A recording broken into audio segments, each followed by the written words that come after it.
hari hapfuye umuherwe, abantu bose baje barira,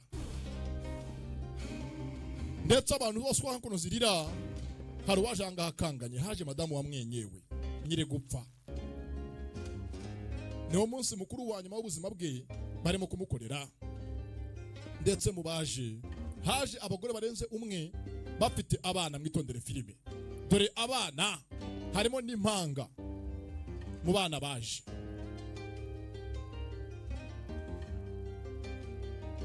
Ni filime hanga itangiye gutya,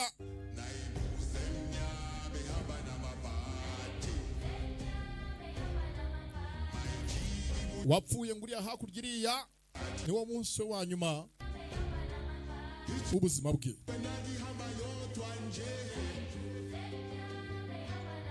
Ndetse mubaje neza kumusezera neza, haje abantu b'ingeri zose, abana batoya, abakuru, mugenzi mubaje haje hanga madamu wiwe w'isezerano.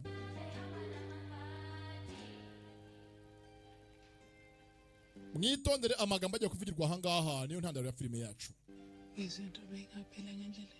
Ati rwose usimye y'ubyifuza nshuti yanjye sheri, byose byaca ahangaha byari burangire neza hagati yanjye nawe, ariko birangiye nabi. Amahitamo yawe wahisemo kwigira imbobo n'ingegera, wigize ikigoryi muri iyi ntambara y'ubuzima.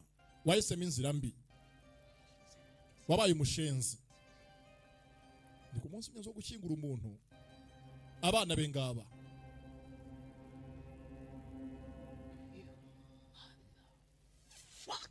Aramutuka ati ngo iki wowe mazafaka.